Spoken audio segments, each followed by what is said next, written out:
Mahina na rin po ang ulan sa Malabon pero nananatili pa ring baha ang ilang lugar doon. Live mula sa Malabon, may unang balita si EJ Gomez. EJ? Ivan, dito sa Katmon, Malabon, nasa hanggang bewang pa ang taas ng baha. Umabot sa lampas tao ang baha rito gaya sa ibang lugar dito sa Malabon. Sa ikalawang palapag ng kanilang bahay na natili ang ilang residente ng Malabon habang hinihintay ma-rescue ng mga otoridad mula sa lampas tao na baha. Kinailangang gumamit ng mga bangka para ilikas ang apektadong mga pamilya. Ang mga kalsada kasi nagmistulang lawa. Isang babaeng manganganak ang kinailangang ibiyahe papuntang ospital, kasama mismo si Malabon City Mayor Jenny Sandoval. Hindi na malakas ang ulan ngayong umaga, gayunman nananatili pa ring baha ang ilang lugar dito.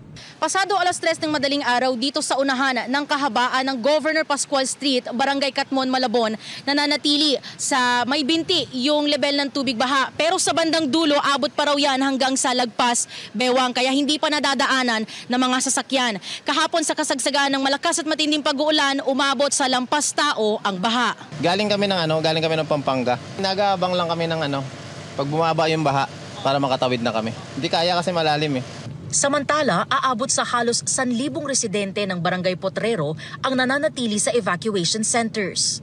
Siyempre po, manatagot kasi lagpas ulo parang tinalo pa pong nakaraan ng mga bagyo-bagyo kasi parang nakapatong na rin sa bubong namin yung mga kapitbahay ko nga mataas na rin, inaabot na rin. Mostly po sila po yung mga lumubog po yung mga bahay and may mga reported incident din po na mga na-wash out po yung kanilang bahay, tinangay po ng anod. Kahapon, nagbigay na rin ng relief packs ang lokal na pamahalaan para sa mga apektadong residente. Kaya niyo ba? Ivan, may mangilan-ngilan na rin daw ng mga residente ang nagsisibalikan na sa kanilang mga bahay dahil nga humupa na ang baha. Magsisimula na raw kasi silang maglinis at i-check yung mga gamit pa na pwede nilang maisalba. Sa mga puntong ito, wala ng ulan pero pabalik-balik yan at may kasama pang malakas na hangin. Samantala, patuloy naman ang paunti-unting paghupa ng baha. At yan ang unang balita mula rito sa Malabon. EJ Gomez para sa GMA Integrated News.